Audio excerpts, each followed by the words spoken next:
Welcome back to my channel. Today, we're going to be talking about one of the most engaging supernatural anime out there, Strike the Blood. Strike the Blood captivated audiences with its blend of fantasy, intense battles, and memorable characters. Even to this day, Strike the Blood remains a beloved series, cherished by fans who fondly recall the transformation of its protagonist into the fourth progenitor, and the host of powerful adversaries he faces along the way. We'll get into the history of this show a little bit later, but before we begin, make sure to hit that subscribe button and turn on those post notifications so you never miss an update. Let's get it!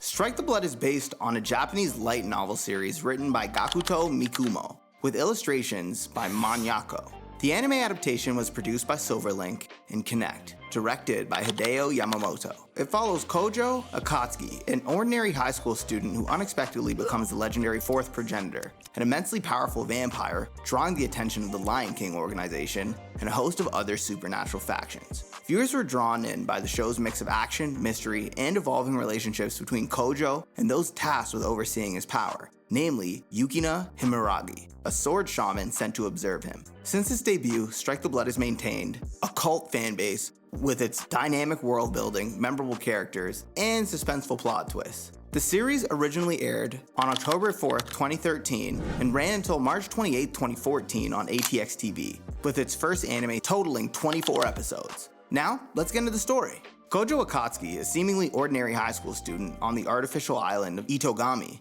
never expected his life to spiral into a world of supernatural intrigue. Whispers persist that he is actually the legendary fourth progenitor, a vampire of almost unimaginable power. While Kojo's daily routine involves attending Saikai Academy and caring for his younger sister Nagisa, these rumors attract the attention of an organization that dispatches Yukina Himuragi to observe him. Yukina, an attack mage, armed with a mystical spear called the Sekiro, is as guarded as she is disciplined. From the moment she transfers into Kojo's class, she keeps a close eye on his every move, prepared to eliminate him if he becomes a threat. Initially suspicious of each other, Kojo and Yukina forge an unexpected alliance when a pair of local demons attack them, and she finds herself witnessing Kojo's strange but incomplete vampire powers for the first time. Despite her mission, Yukina must learn to live a somewhat ordinary life on the island, so she moves into an apartment next door to Kojo. Nagisa, Kojo's curious and warm-hearted sister, quickly befriends Yukina, offering her glimpses of everyday existence, an experience Yukina has largely been sheltered from.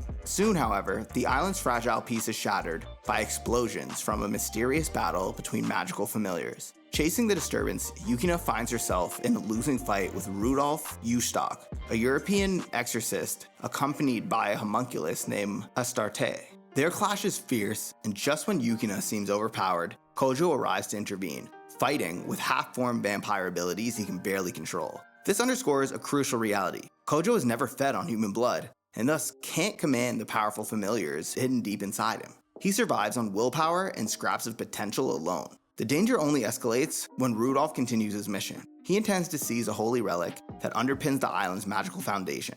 In the midst of investigating old research labs and confronting Rudolph, Kojo is nearly killed, decapitated. Suddenly, his vampiric regeneration rescues him, but the close call makes his vulnerability clear. Realizing Kojo will never master the familiars without a proper blood bond, Yukina offers her blood to awaken his true strength. Though worried of the risk of forging a permanent link, she chooses to trust him. By drinking from Yukina, Kojo finally summons his fifth familiar, Regulus Aurum, the Lion of Gold.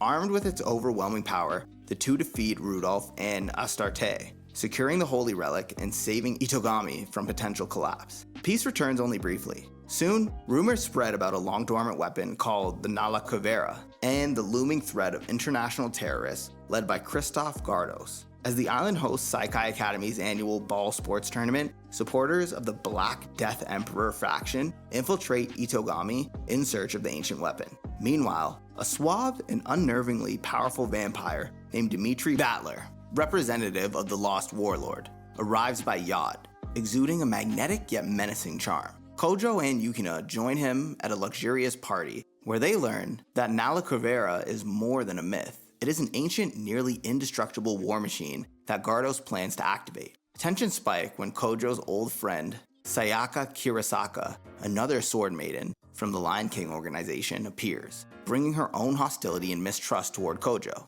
Her arrival complicates matters as Kojo must juggle her attitude, Asagi's growing love for him, and Yukina's low-key jealousy. Events escalate when the terrorists abduct Nagisa, Asagi, and Astarte to force Asagi into deciphering Nalaka control system. Determined to save them, Kojo and Yukina confront the mechanical monstrosity in a battle that shakes the very structure of the floating island. Desperate to unlock another familiar, Kojo unwittingly forms a second blood bond, this time with Sayaka, gaining enough power to fight Nalaka toe-to-toe. In the end, Nalaka seems unstoppable until Yukina unleashes a clever backdoor command that Asagi had secretly planted in its system, causing every machine to self-destruct. Vatler, intrigued by Kojo's rise in power, watches with almost playful detachment, savoring every moment. Soon after, Kojo's daily life is disrupted again by the mysterious Kanon Kanase, a silver-haired girl who cares for stray cats in the ruins of a once sacred church. Kojo's sister, Nagisa, befriends Kanon, but disturbing rumors start flying around about her father's research company known as Mage's Craft.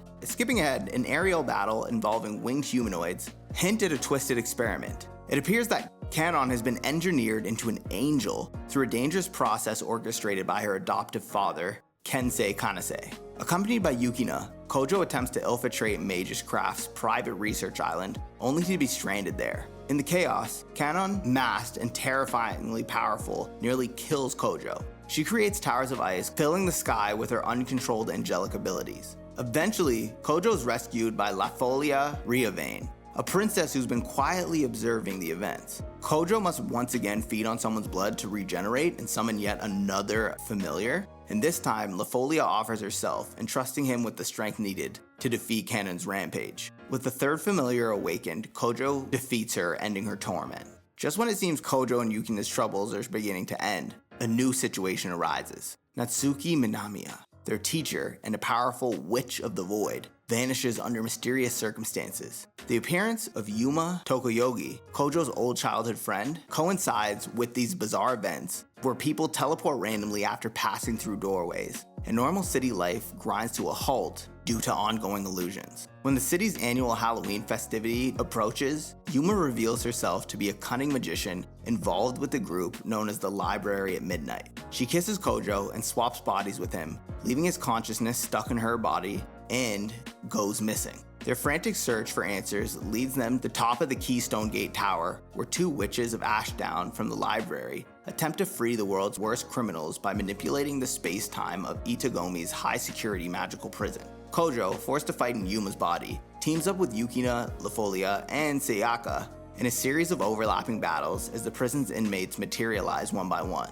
Ultimately, Natsuki's powers are restored, and with an extraordinary effort, she and Yukina stop the library's plan. Aya Tokoyogi, Yuma's mother, escapes, planning an even more dangerous scheme down the line. During the city's grand festival, Aya resurfaces to break open the magical prison and unleash 6 of the most dangerous supernatural criminals. In the confusion, Natsuki is reverted into the form of a small amnesiac child, Natsukyon, who ends up under Asagi's protection. Aya's vendetta against witches in general, fueled by centuries of blame heaped upon them, motivates her to forcibly strip magical powers from everyone on the island. Vatler intervenes, though, while Kojo and Yukina fight to keep the criminals from escaping. With Yukina briefly trapped in a dream prison and Kojo badly injured, it falls on Yuma, who retains some of her own powers, to rejuvenate Kojo by letting him drink her blood. Renewed, Kojo returns to face Aya.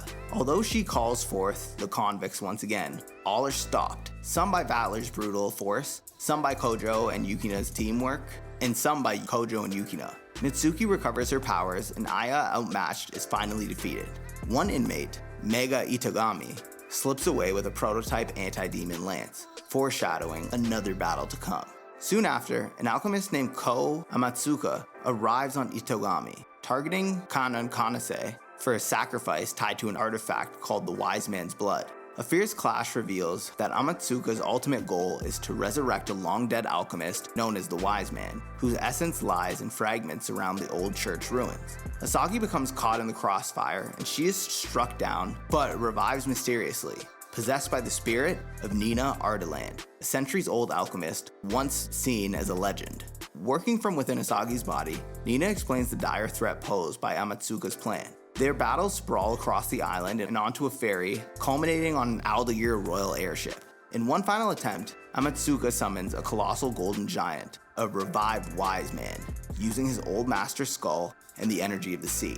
Only by combining Kojo's vampiric familiars, reawakened by his blood bonds with both Yukina and Avora, who occasionally possesses Nagisa's body, does he manage to destroy the wise man. Nina is left only partially restored, shrinking to a childlike form. With the crisis averted, Kojo once again returns to his daily life, though now more entangled in supernatural affairs than ever. The final confrontation that looms involves time-twisting magic. Yukina is plagued by nightmares of abandonment, foreshadowing an extraordinary arrival.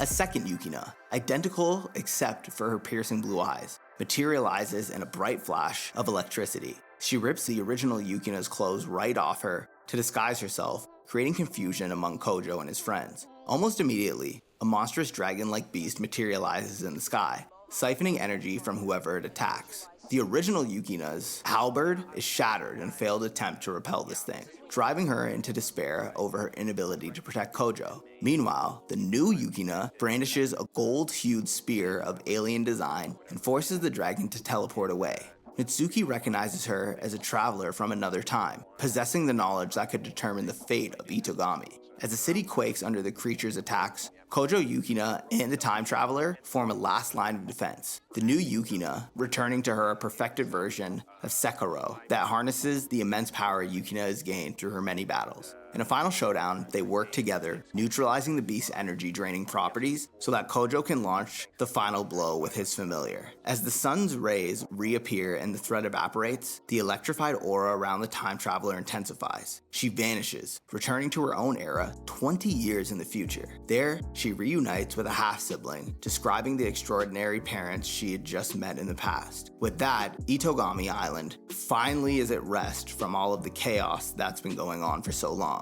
And that is the end of Strike the Blood. Thanks for watching. Don't forget to like this video, subscribe to the channel, and hit that bell icon so you never miss another update. Until next time, peace.